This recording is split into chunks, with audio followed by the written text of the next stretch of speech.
ये कहानी है एक जबरदस्त सर्वाइवल थ्रिलर सीरीज की, जिसका नाम है बिलियनियर्स बंकर। सोचो जरा, अगर भविष्य में हमारी पूरी धरती एक न्यूक्लियर एक्सप्लोजन से तबाह हो जाए और चारों तरफ टॉक्सिक रेडिएशन फैल जाए जिसमें सांस लेना भी मौत के बराबर हो। इस तबाही में सारे गरीब लोग मर जाते हैं, लेकिन दुनिया के सारे रिच लोग पहले ही अपनी दौलत लगाकर जमीन के नीचे एक अजीब सा अंडरग्राउंड सिटी बना लेते हैं ताकि वो धरती के नाश से बच सकें। सब कुछ पहले जैसा ही था, बस फर्क इतना था कि वो शहर पानी के गहराई के नीचे जमीन के अंदर बना हुआ था। दुनिया के सारे रिच लोग वहाँ बेफिक्री से रहने लगे। लेकिन सवाल ये है, क्या धरती के नियमों के बाहर जाकर सरवाइव करना इतना आसान था? इंसान को जिंदा रहने के लिए तो हमेशा फूड और वाटर चाहिए होता है। फिर आगे उनके साथ क्या हुआ? क्या वो सब इस अंडरग्राउंड सिटी में जिंदा रह पाए? ये सब जानने के लिए चलिए देखते हैं इस कमाल की सीरीज बिलियनियर्स बंकर और डूबते हैं जमीन के नीचे बसे उस रहस्यमयी शहर की कहानी में। कहानी की शुरुआत होती है मैक्स नाम के एक लड़के से, जो एक बच्ची एनी के साथ खेल रहा होता है। एनी और मैक्स बचपन से ही बहुत अच्छे दोस्त थे और दोनों एक दूसरे को बहुत पसंद भी करते थे। दोनों रिच फैमिलीज से थे,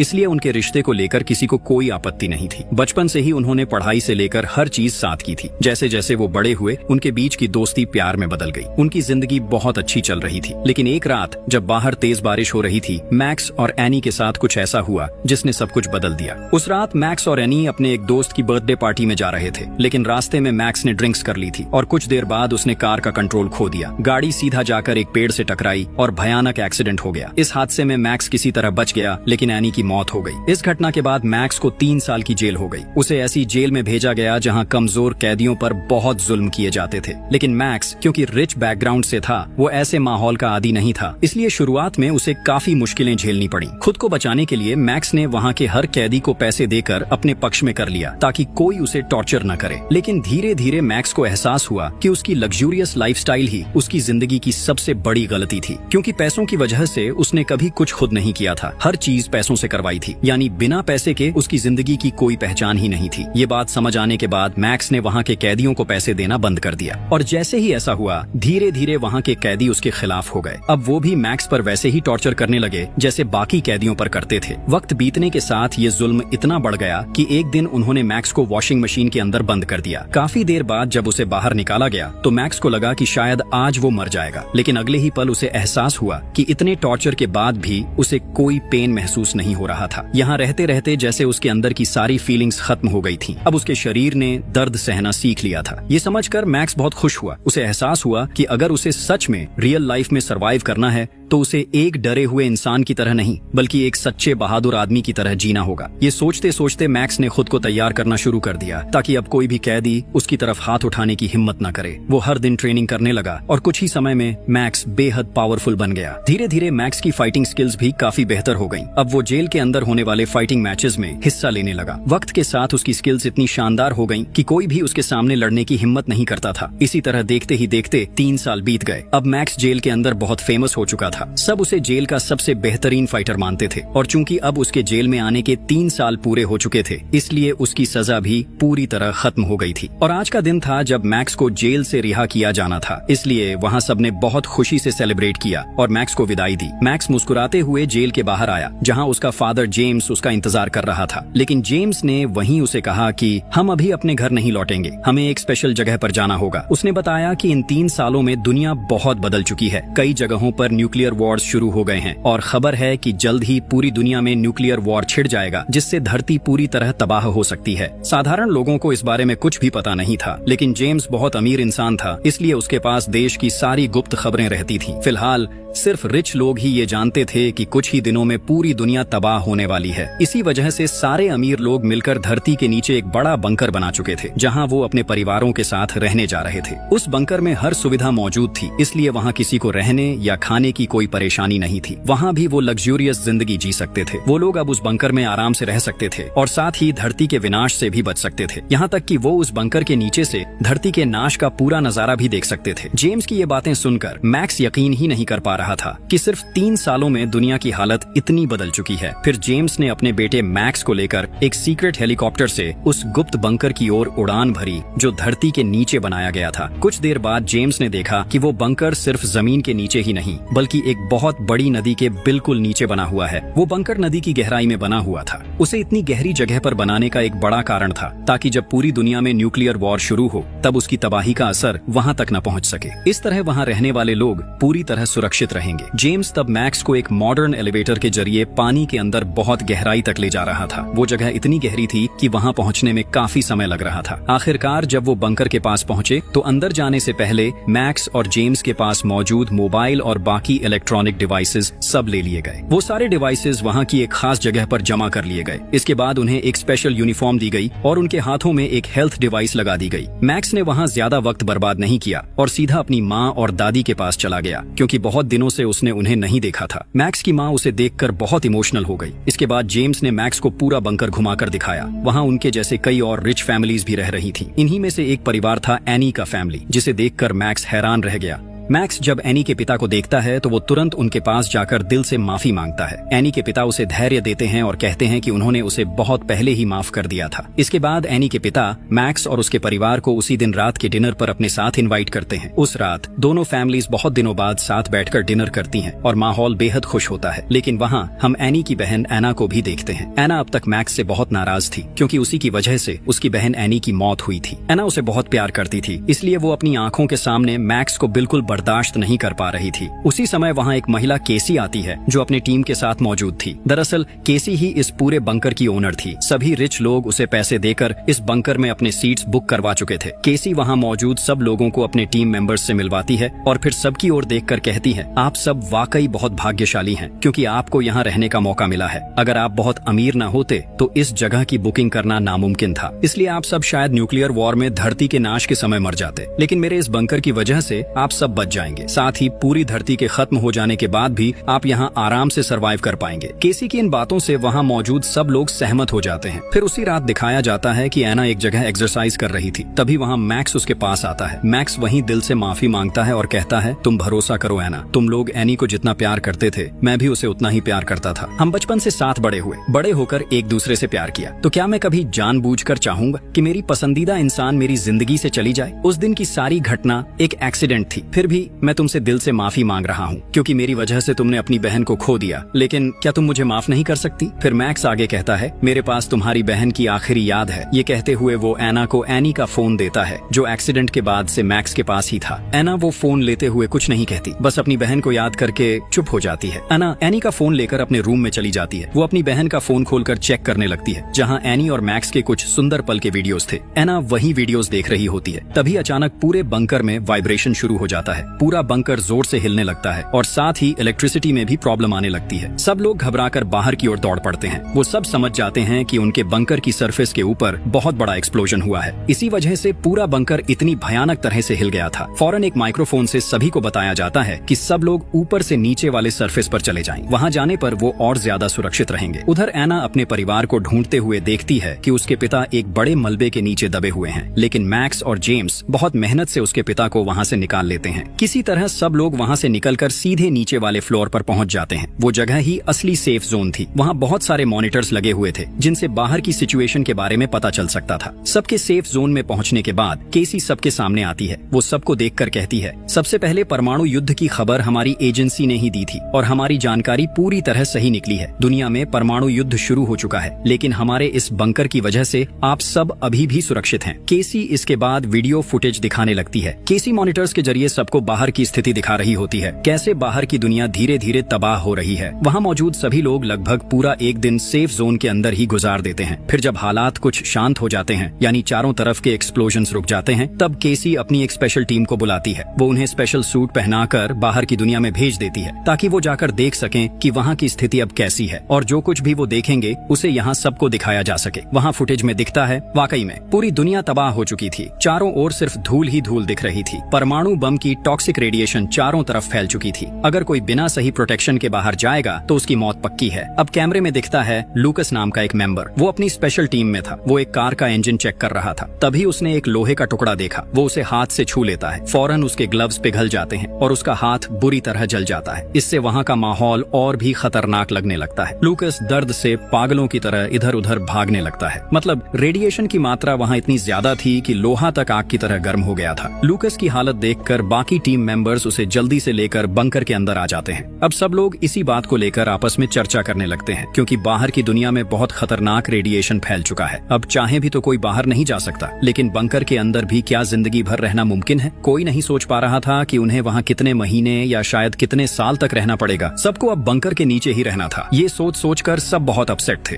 उधर केसी, जो यहाँ की ओनर थी, वो अपने लोगों के साथ लूकस की हालत देखने के बहाने बाहर निकलती है, लेकिन असल में वो एक अलग जगह पर पहुंचती है, जहां वो और उसकी टीम खुशी से जश्न मना रहे होते हैं। यही कहानी का सबसे बड़ा ट्विस्ट सामने आता है। असल में ये सब कुछ केसी और उसकी टीम का प्लान था। उन्होंने शहर के अमीर लोगों से पैसा ठगने के लिए ये पूरा मास्टर प्लान बनाया था। केसी और उसकी टीम चाहती थी कि वो इन अमीर लोगों को जिंदगी भर के लिए बंकर में बंद रखे, ताकि बाहर की दुनिया में जो उनकी प्रॉपर्टीज हैं, उन सब पर वो कब्जा कर सके, क्योंकि बंकर में आने से पहले ही उन्होंने हर एक से कुछ जरूरी पेपर्स पर साइन करवाए थे। केसी ये अच्छी तरह जानती थी कि इतने अमीर लोगों को बेवकूफ बनाना आसान नहीं होगा, इसलिए उसने अपनी पूरी टीम के साथ मिलकर एक जबरदस्त प्लान बनाया। सबसे पहले उन्होंने शहर के अमीर लोगों के बीच एक झूठी खबर फैलाई कि कुछ ही दिनों में दुनिया तबाह होने वाली है। फिर उन्होंने ये बंकर बनाया और उसके अंदर वो वहाँ कई सिमुलेशन सिस्टम्स बना लेते हैं। साथ ही उन्होंने बंकर की सरफेस पर खुद ही बॉम्ब सेट कर रखे थे, ताकि वो उन बॉम्ब्स को ब्लास्ट करवाकर बंकर में दहशत पैदा कर सकें। लेकिन ये विस्फोट ऐसे तरीके से किया गया था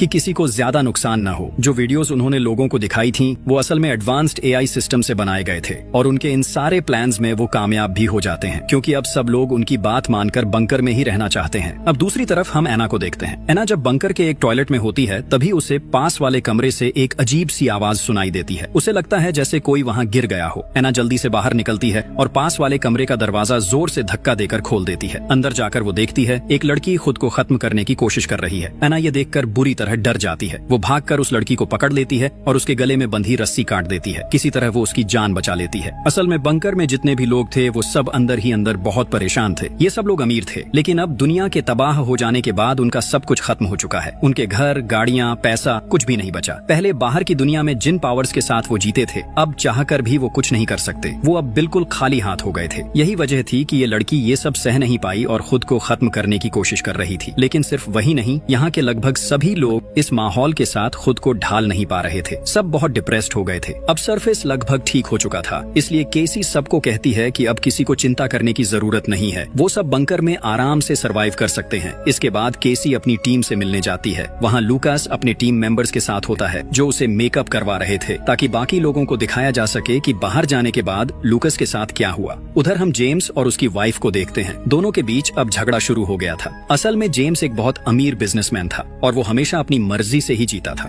यहाँ तक कि बाहर कई लड़कियों के साथ उसका अफेयर भी था। जेम्स की वाइफ सब कुछ जानती थी। वो जानती थी कि उसका हस्बैंड कई लड़कियों के साथ अफेयर में था, फिर भी उसने उसे कभी नहीं छोड़ा, क्योंकि उसे उसके पैसे की बहुत जरूरत थी। उसी पैसे के लिए वो इतने सालों तक उसके साथ रही। लेकिन अब तो सब कुछ खत्म हो चुका था। जेम्स के पास न पैसा था न पावर। अब उसकी वाइफ के लिए भी उसकी कोई कीमत नहीं रह गई थी। वो जेम्स से साफ साफ कहती है, तुम इतने सालों में जिन जिन औरतों के साथ रहे, मैं उन सब के बारे में जानती थी। सब कुछ जानते हुए भी मैंने कभी कुछ नहीं कहा, चुपचाप तुम्हारे साथ रही। जानते हो क्यों? सिर्फ तुम्हारे पैसे के लिए। मुझे पैसों की बहुत जरूरत थी, लेकिन अब तुम्हारे पास कुछ भी नहीं है, न पैसा न औरतें। अब मुझे तुम्हारी कोई जरूरत नहीं है। मैं अब अपनी मर्जी से जीऊंगी, इसलिए मेरी जिंदगी में तुम रुकावट मत बनो। ये सब सुनकर जेम्स बहुत गुस्से में आ जाता है। जब उसकी वाइफ वहाँ से निकलने लगती है, जेम्स उसे डांटते डांटते उसके पीछे पीछे जाने लगता है। फिर वो बिना किसी की अनुमति लिए वहाँ मौजूद सबके हिस्से का खाना खाने लगता है। उधर जब गार्ड्स ये सब देखते हैं तो वो तुरंत वहाँ पहुँच जाते हैं। वो अपनी इलेक्ट्रिक गन से जेम्स को झटका देने लगते हैं, लेकिन तभी वहाँ मैक्स पहुँचता है। वो अकेले ही उन गार्ड से लड़ने लगता है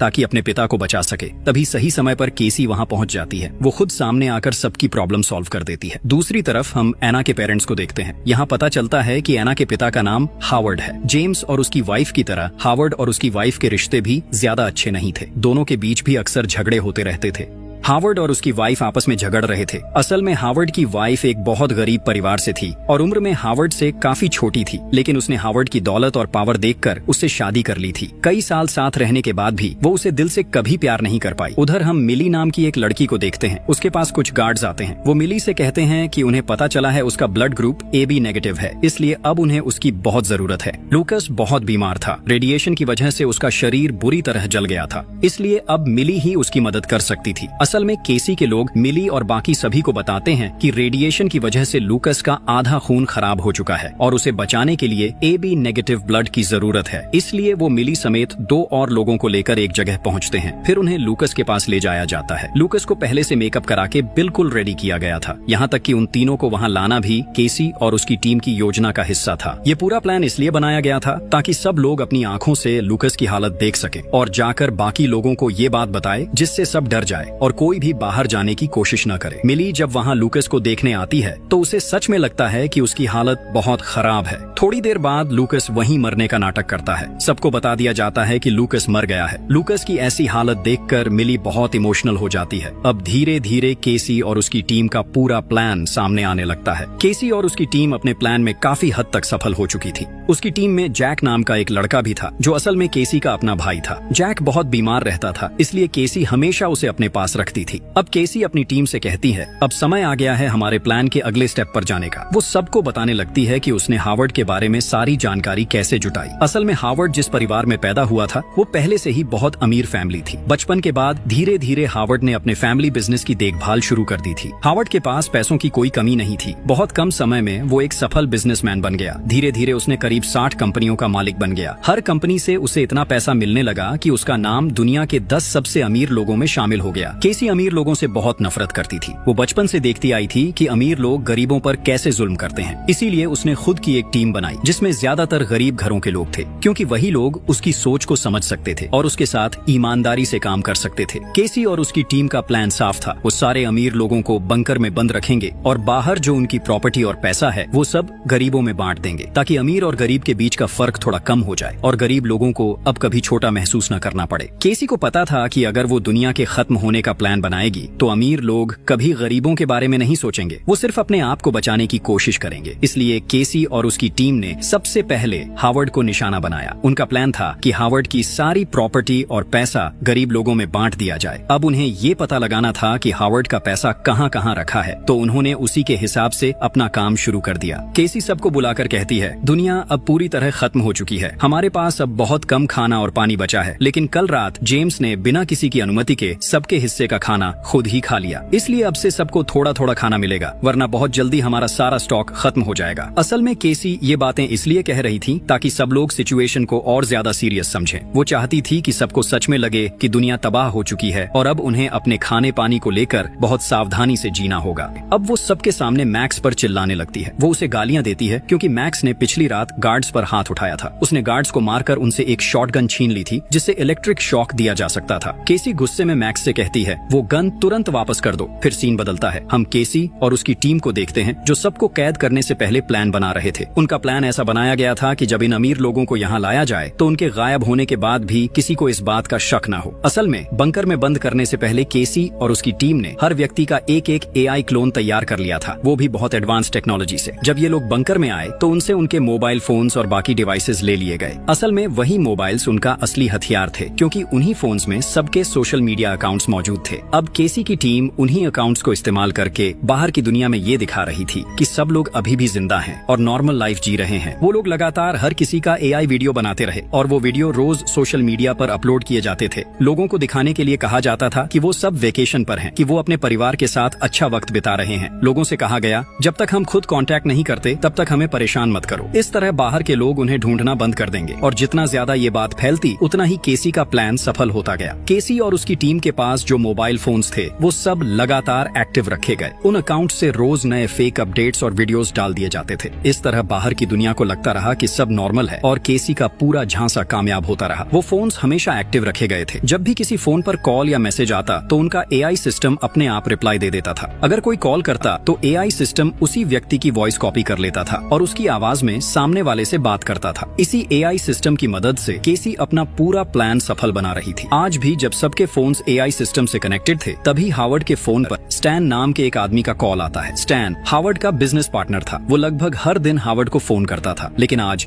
स्टैन हार्वर्ड पर बहुत गुस्सा था क्योंकि हार्वर्ड के साथ उसका एक बहुत इंपॉर्टेंट डील चल रहा था। वो वीडियो फुटेज के जरिए हार्वर्ड से कहता है, तुम इतने जिम्मेदार कैसे नहीं हो सकते? तुम जानते हो हमारी ये डील कितनी इंपॉर्टेंट है। तुम तुरंत मुझसे मिलो, वरना चाहे तुम पृथ्वी के किसी भी कोने में हो, मैं तुम्हें ढूंढ कर निकाल ही लूंगा। स्टैन की ये बातें सुनते ही केसी और उसकी टीम थोड़े चिंतित हो जाते हैं, क्योंकि उन्हें समझ नहीं आ रहा था कि इस बार स्टैन को कैसे हैंडल किया जाए। अब हम बंकर के सभी लोगों को देखते हैं। वो सब अंदर से टूट चुके थे, क्योंकि किसी की जिंदगी अब ठीक से नहीं चल रही थी। सबको ये बात पता चल चुकी थी कि दुनिया के खत्म हो जाने के बाद उनका सारा धन संपत्ति भी खत्म हो गया है। अब वो सब खाली हाथ हैं। यहाँ हर फैमिली के लोग आपस में झगड़ने लगे थे। उनके रिश्ते धीरे धीरे टूटने लगे थे, क्योंकि ज्यादातर रिश्ते सिर्फ पैसे के लिए बने थे। अब हालात इतने बिगड़ चुके थे कि कुछ वाइफ्स अपने हस्बैंड्स को छोड़ रही थीं और कुछ हस्बैंड्स भी अपनी वाइफ्स से दूर जा रहे थे। यहाँ तक कि बच्चे भी अब अपने माँ बाप की कद्र नहीं कर रहे थे। अब हर किसी का असली चेहरा सामने आने लगा था। कई अमीर लोगों को ये एहसास हुआ कि अब तक लोग सिर्फ उनके पैसों के लिए ही उनके साथ थे। उन्हें जो इज्जत और सम्मान मिला वो सब सिर्फ पैसे की वजह से था। असल में उनके पास अपनी कोई सच्ची पहचान नहीं थी। उधर इसी बीच केसी की टीम ने हावर्ड का एआई मॉडल तैयार कर लिया था, जिसकी मदद से वो स्टैन से सीधे हावर्ड की आवाज में बात करवा सकते थे। यानी अब हावर्ड की जगह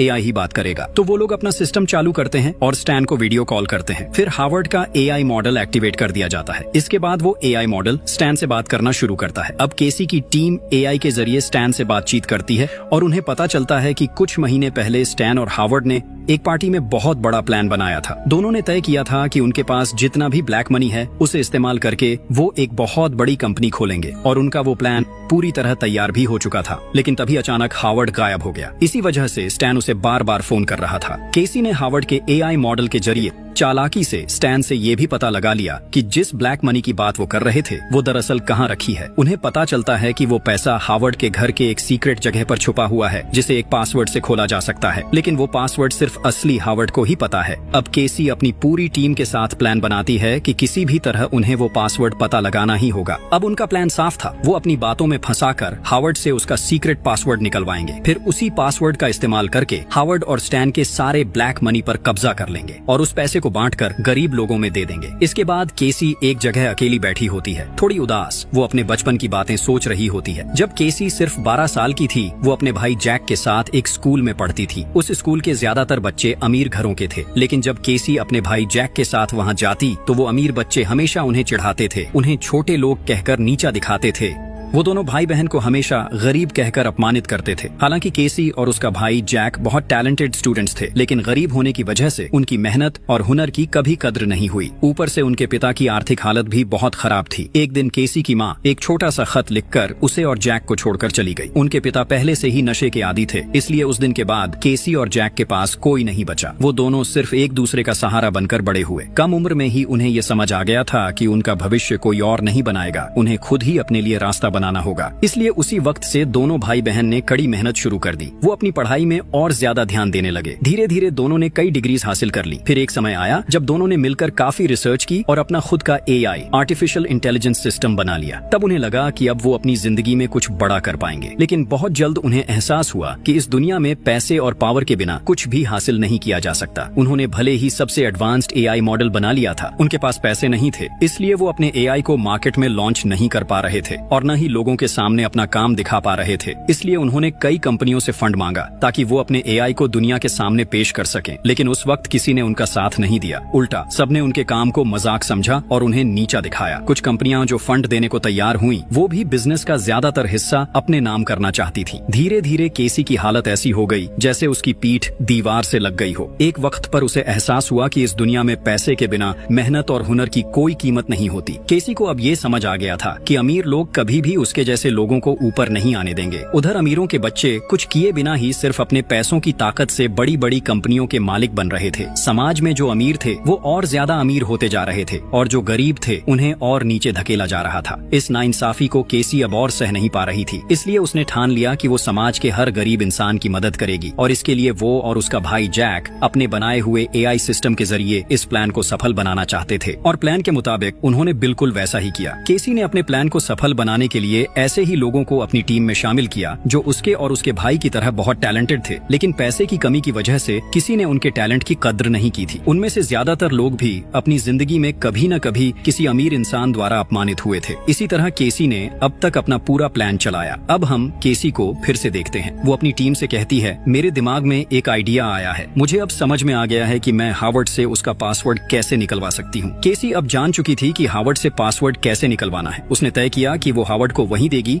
जिसकी उसे सबसे ज्यादा जरूरत है, अटेंशन और केयर की। क्योंकि बंकर में आने के बाद से हावर्ड सबके लिए एक नजरअंदाज किया हुआ इंसान बन गया था। अब अगर कोई उसकी परवाह करे तो वो उसे जरूर अहमियत देगा। इसलिए केसी अपनी टीम की एक मेंबर को हावर्ड के पास भेजती है। उस लड़की का नाम था इंग्रिड। इंग्रिड हावर्ड से बहुत अच्छे से पेश आने लगती है। वो उसकी बातों में इंटरेस्ट दिखाती है और धीरे धीरे उसे अपनी तरफ आकर्षित करने लगती है। थोड़े ही समय में हावर्ड और इंग्रिड के बीच एक अच्छी दोस्ती हो जाती है। हावर्ड और इंग्रिड अब एक दूसरे के साथ वक्त बिताने लगे थे, क्योंकि अब हावर्ड के पास बात करने के लिए कोई नहीं था। एक दिन इंग्रिड हावर्ड से कहती है, अगर तुम चाहो तो हम दोनों एक गेम खेल सकते हैं, इससे हमारा बोरिंग वक्त थोड़ा अच्छा गुजरेगा। हावर्ड उसकी बात मान जाता है। फिर इंग्रिड मुस्कुराते हुए कहती है, चलो हम दोनों एक दूसरे को अपने सीक्रेट्स बताएंगे। बातों बातों में इंग्रिड बताने लगती है कि उसके भी कुछ सीक्रेट लॉकर्स थे, जहाँ उसने अपनी जिंदगी की सबसे कीमती चीजें रखी थी, लेकिन दुनिया के खत्म होने के बाद वो सब शायद नष्ट हो चुके हैं। इंग्रिड उससे पूछती है, तुम्हारे लॉकर के पासवर्ड्स क्या थे? फिर वह बनावट की बातें करके धीरे धीरे अपने लॉकर्स के पासवर्ड्स बताती है। बातों बातों में हावर्ड भी इंग्रिड पर भरोसा कर बैठता है। वो धीरे धीरे अपने सीक्रेट पासवर्ड सब बता देता है। और सिर्फ इतना ही नहीं, अब क्योंकि हावर्ड के पास कुछ भी बचा नहीं था, वो इंग्रिड को अपने बैंक और जहाँ जहाँ पैसा रखा था उन सब जगहों के डिटेल्ड पासवर्ड्स भी बता देता है। इसके बाद केसी का पूरा प्लान पूरी तरह कामयाब हो जाता है। अगले दिन केसी और उसकी टीम हावर्ड के एआई कैरेक्टर का इस्तेमाल करके वो फिर से स्टैन को फोन करते हैं। वो स्टैन से कहता है, मैं अभी देश से बहुत दूर हूँ, फिर भी मैं तुम्हें बता रहा हूँ कि हमने अपना ब्लैक मनी कहाँ रखा है। ये रहे उन जगहों के पासवर्ड्स, तुम वहाँ से सारा पैसा निकाल लो और उस पैसे से कोई स्टार्टअप कंपनी शुरू कर दो, क्योंकि मेरे लौटने में बहुत देर हो जाएगी। इसी बीच केसी हावर्ड के एआई कैरेक्टर के जरिए स्टैन को और एक बात बहुत साफ तरीके से बता देती है, तुम खुद से कोई कंपनी मत खरीद लेना, मैं जो कंपनी का नाम बताऊंगा वही खरीद लेना। असल में ये भी केसी और उसकी टीम का एक बड़ा चालाकी भरा प्लान था। उनका मकसद था स्टैन को इस तरह मैनिपुलेट करना कि वो वही कंपनी खरीदे जिनका फैसला केसी कर चुकी है। केसी ने स्टैन को जिस कंपनी को खरीदने के लिए कहा था वो दरअसल उनकी बनाई हुई एक फेक कंपनी थी। जैसे ही स्टैन और हावर्ड का पैसा उस कंपनी में लगाया जाता, केसी और उसकी टीम चालाकी से वो सारा पैसा अपने कब्जे में ले लेते। इसी तरह सबसे पहले उन्होंने हावर्ड का पैसा हड़प लिया और फिर धीरे धीरे बंकर में मौजूद बाकी सारे अमीर लोगों का पैसा भी चुपचाप अपने कंट्रोल में लेने लगे। उधर अब हम मैक्स को देखते हैं। उसे यहाँ की हर चीज कुछ अजीब लगने लगी थी। खासकर सबके हाथों में जो ब्रेसलेट्स थे उन्हीं पर उसे शक हो रहा था, क्योंकि जब उन्हें ये ब्रेसलेट्स दिए गए थे तो कहा गया था कि ये उनकी सेफ्टी के लिए हैं। कहा गया था कि ये ब्रेसलेट्स उनकी हेल्थ कंडीशन बताने के लिए हैं। लेकिन जब मैक्स ने ध्यान से अपना ब्रेसलेट देखा तो उसे उसके अंदर एक छोटा सा माइक्रोफोन नजर आया। यानी उसी माइक्रोफोन के जरिए केसी और उसकी टीम उनकी सारी बातें सुन रही थी। ये देखकर मैक्स को बहुत शक होने लगा। इसलिए उसने तय किया कि वो बंकर के बारे में और जानकारी निकालेगा। लेकिन वो ये काम अकेले नहीं कर सकता था, क्योंकि पकड़े जाने का खतरा था। इसलिए उसने फैसला किया कि वो इस काम में एना को अपना साथी बनाएगा। मैक्स अब एना से दोस्ती करना चाहता था। वो कुछ कागज के टुकड़ों पर अपनी सारी बातें लिख कर उसके पास लाता है, क्योंकि अगर वो सीधे एना से बात करता तो केसी और उसकी टीम माइक्रोफोन्स के जरिए उनकी हर बात सुन सकती थी। मैक्स एना के पास जाकर एक कागज दिखाता है जिस पर लिखा होता है, चुप रहो। एना हैरान होकर उसकी तरफ देखती है। फिर मैक्स अगले कागज पर लिखता है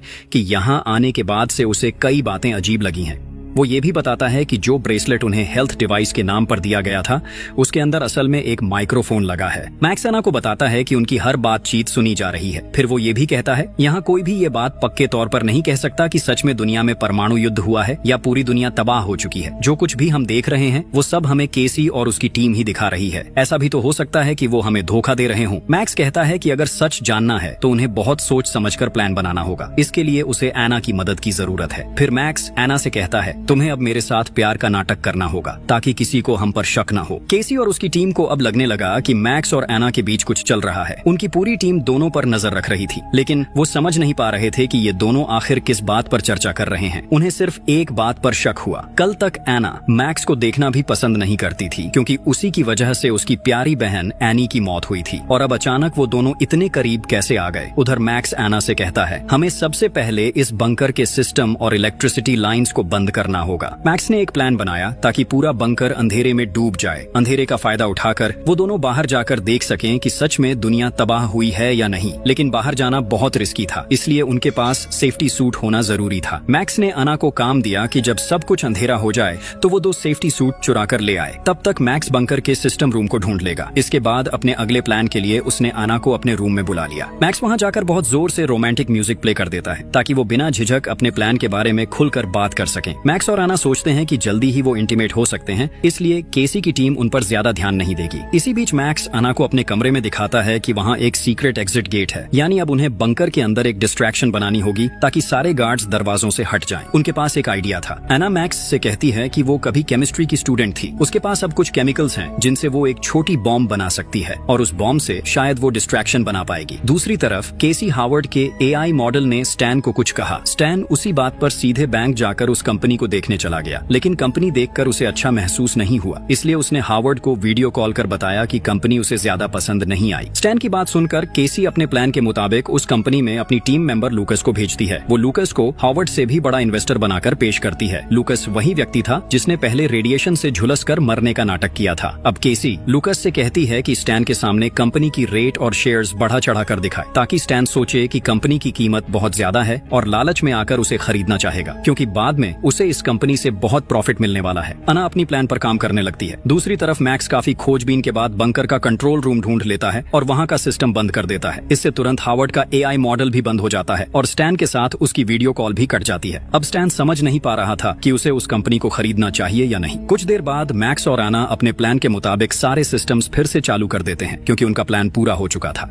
सभी सिस्टम्स के दोबारा एक्टिवेट होते ही केसी हावर्ड के एआई मॉडल के जरिए फिर से स्टैन से संपर्क करती है, क्योंकि तब तक स्टैन कंपनी खरीदे बिना वापस लौट रहा था। अब केसी हावर्ड के एआई मॉडल के जरिए स्टैन से कहती है, तुम मुझ पर पूरा भरोसा कर सकते हो, जल्दी से कंपनी खरीद लो, मैं तो तुम्हारे साथ ही हूँ। हावर्ड की बात सुनकर स्टैन आखिरकार कंपनी खरीदने का फैसला कर लेता है। उधर मैक्स और आना ने अपना बॉम्ब सेट कर लिया था। अब वो दोनों उसके फटने का इंतजार कर रहे थे, क्योंकि बॉम्ब फटते ही गार्ड्स का ध्यान भटक जाएगा और तभी उन्हें बाहर निकलने का मौका मिलेगा। वहाँ आना और मैक्स एक दूसरे के बहुत करीब थे। आना को देखकर मैक्स बहुत इमोशनल हो गया। मैक्स को आना में अपनी गर्लफ्रेंड एनी की झलक दिख रही थी। वो आना से कहता है, जानती हो आना, मैं तुम्हारी बहन एनी को अपनी जिंदगी से भी ज्यादा प्यार करता था और आज भी करता हूँ। शायद चाहकर भी मैं उसे कभी नहीं भूल पाऊँ। जब भी मैं तुम्हें देखता हूँ मुझे एनी की याद आने लगती है। तुम्हारे अंदर मैं उसी को देखता हूँ। तुम पास होती हो तो लगता है जैसे एनी मेरे पास ही है। मैक्स की ये बातें सुनकर आना समझ जाती है कि शायद मैक्स उसे अपने दिल की बात बताना चाहता है। हालांकि आना पहले ही मैक्स को माफ कर चुकी थी, लेकिन फिर भी आना अपने बहन के बॉयफ्रेंड के साथ किसी भी रिलेशनशिप में नहीं जा सकती थी। इसलिए उसने मैक्स को साफ साफ कह दिया कि अगर उसके मन में कुछ और है तो उसे अब भी वहीं खत्म कर दे। उधर केसी और उसकी टीम का ध्यान अब पूरी तरह स्टैन पर था, इसलिए वो मैक्स और आना की तरफ ज्यादा ध्यान नहीं दे रहे थे। अब केसी स्टैन को बैंकॉक में रोकने के लिए अपनी एक और साथी इंग्रिड का इस्तेमाल करती है। इसी इंग्रिड के जरिए उसने हावर्ड से उस कंपनी के सारे कोर्ट डॉक्यूमेंट्स और डिटेल्स हासिल की थी। प्लान के मुताबिक इंग्रिड अब स्टैन से दोस्ती करके उसके करीब आने लगती है। इंग्रिड के माता पिता उसे छोड़कर विदेश जा रहे थे, जो दरअसल उनके प्लान का ही हिस्सा था। जब स्टैन को ये बात पता चलती है तो वो इंग्रिड की खूबसूरती से प्रभावित होकर कहता है कि वो उसका ख्याल रखेगा। स्टैन फिर इंग्रिड के साथ ड्रिंक्स लेकर पार्टी करने लगता है। प्लान के मुताबिक इंग्रिड अब स्टैन के बहुत करीब आ जाती है। वो स्टैन से कहती है कि जिस कंपनी को वो खरीदने जा रहा है वो बहुत अच्छी कंपनी है, इसलिए उसे देर नहीं करनी चाहिए। अगर वो देर करेगा तो कोई और उस कंपनी को खरीद सकता है। स्टैन ये सुनकर और देर नहीं करता और तुरंत पैसे ट्रांसफर करने की तैयारी करने लगता है। स्टैन जैसे ही पैसे भेजने वाला होता है, थोड़ी देर बाद दिखता है कि सारे पैसे केसी के अकाउंट में पहुंच गए हैं, यानी उनका प्लान पूरी तरह सक्सेसफुल हो गया था। लेकिन उसी वक्त एना और मैक्स द्वारा सेट किया गया बॉम्ब अचानक ब्लास्ट हो जाता है। पूरा बंकर हड़कंप में आ जाता है। हर कोई डरकर अपनी जान बचाने के लिए इधर उधर भागने लगता है, यहाँ तक कि गार्ड्स भी अंदर चेक करने पहुंच जाते हैं। इस अफरा तफरी का फायदा उठाकर मैक्स और आना पीछे मौजूद सीक्रेट एग्जिट गेट से वहाँ से निकल जाते हैं। स्टैन बहुत रिलैक्स था। कंपनी खरीदने के बाद वो अपने प्राइवेट जेट से घर लौट रहा था, लेकिन तभी उसकी नजर एक पोस्टर पर पड़ती है। उसमें इंग्रिड की माँ की तस्वीर थी, जो असल में थाईलैंड की बहुत बड़ी एक्ट्रेस थी। स्टैन को याद आता है कि इंग्रिड ने उसे बताया था कि उसके माता पिता दोनों बिजनेसमैन हैं। अब स्टैन सब समझ जाता है। उसे एहसास होता है कि उसके साथ एक बड़ा स्कैम हुआ है। वो तुरंत इंग्रिड के सोशल मीडिया अकाउंट्स चेक करने लगता है, लेकिन अब इंग्रिड के सारे अकाउंट्स डिसेबल हो चुके थे। स्टैन अब बिल्कुल भी समय बर्बाद नहीं करता और सीधा उसी कंपनी में पहुंच जाता है, लेकिन वहां पहुंचकर वो देखता है कि कंपनी में तो अब कोई भी नहीं है। ये सब देखकर स्टैन पूरी तरह हैरान रह जाता है। उसे समझ नहीं आता कि अब क्या करे। वो तुरंत हावर्ड को वीडियो कॉल करता है और उससे कुछ प्राइवेट सवाल पूछता है, जैसे कि वो दोनों साथ में कहाँ घूमने गए थे, क्या क्या किया था और वो किस कॉलेज में पढ़ता था। लेकिन इस बार हावर्ड किसी भी सवाल का जवाब नहीं दे पाता। कुछ ही देर में स्टैन को एहसास हो जाता है कि जिस हावर्ड पर वो इतने दिन से भरोसा कर रहा था वो असली हावर्ड नहीं है। स्टैन को अब पूरी सच्चाई समझ आ जाती है। जिससे वो इतने दिन बात कर रहा था वो असली हावर्ड नहीं बल्कि उसका एक एआई कैरेक्टर था। उसी एआई का इस्तेमाल करके स्कैमर्स ने उसे पूरी तरह बर्बाद कर दिया था। उधर केसी और उसकी टीम का पहला मिशन पूरी तरह सक्सेसफुल हो चुका था। उन्होंने हावर्ड और उसके दोस्त दोनों के पैसे हड़प लिए थे। अब उनका अगला लक्ष्य था धीरे धीरे बाकी सभी मेंबर्स को भी ऐसे ही ट्रैप में फंसाना। इसलिए वो लोग अपने अगले प्लान की तैयारी करने लगते हैं। वहीं दूसरी तरफ एना और मैक्स तब तक सेफ्टी सूट पहनकर बंकर के मेन डोर तक पहुंच चुके थे। अब वो दोनों आखिरकार जानने वाले थे कि दुनिया सच में ठीक है या सब कुछ खत्म हो चुका है। अब सब कुछ साफ हो चुका था। केसी और उसकी टीम ने उनके साथ बड़ा स्कैम किया था। अब मैक्स और आना को पूरा यकीन था कि वो लोग केसी के खिलाफ कार्रवाई कर पाएंगे और सब अपने नॉर्मल लाइफ में वापस लौट सकेंगे। ये सोचते हुए मैक्स धीरे धीरे बंकर का दरवाजा खोलता है। जैसे ही दरवाजा खुलता है, सूरज की शुद्ध रोशनी उसके चेहरे पर पड़ती है। मैक्स हैरानी से बाहर की तरफ देखता रहता है, क्योंकि बहुत लंबे समय बाद उसने बाहरी दुनिया की रोशनी देखी थी। और इसी थ्रिलिंग एंडिंग के साथ कहानी यहीं खत्म हो जाती है।